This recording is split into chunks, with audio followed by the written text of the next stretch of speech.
दादी पोते का अनोखा प्यार। बादल एक छोटा लड़का था जो एक गांव में रहता था। उसके साथ उसकी दादी भी रहती थी जो उसे अपने जीवन के किस्से सुनाती थी और वो ध्यान से बैठकर सुनता था। एक दिन बादल की दादी बीमार हो गई। यह देखकर वह बहुत परेशान हो गया और दिन रात दादी की सेवा में लग गया। वह हर समय दादी के पास ही बैठा रहता। जैसे जैसे समय बीतता गया उसकी दादी की हालत गंभीर होती गई। हालांकि परिवार वालों को पता था कि दादी का अंतिम समय नज़दीक है। दादी की मृत्यु के दिन बादल मानो सहम सा गया।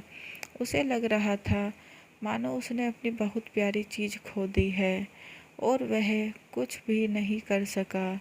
वह अपनी दादी की कहानियाँ किस्से याद करने लगा और सोचने लगा कि उन्हें जाना क्यों पड़ा।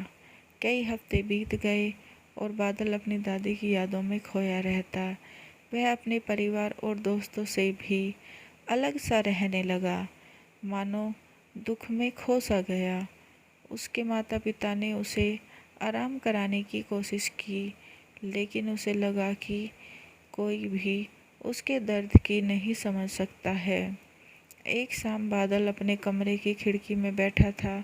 उसने आकाश में एक तारा टूटता देखा। उसने अपनी आंखें बंद की और इच्छा मांगी कि उसकी दादी उसके पास आ जाए।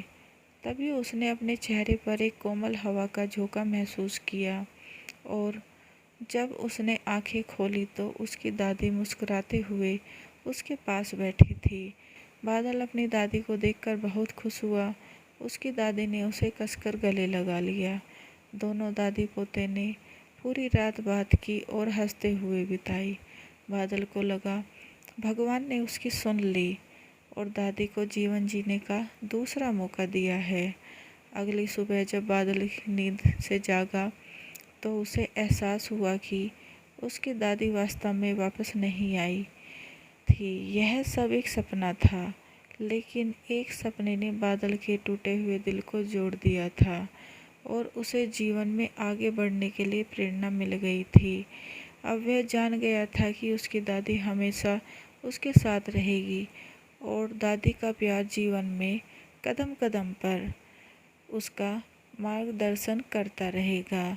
कहानी अच्छी लगे तो चैनल को लाइक एंड सब्सक्राइब करना ना भूलें और बेल आइकन को ज़रूर दबाएं ताकि ऐसे ही कहानियों के लिए नोटिफिकेशन मिलते रहें।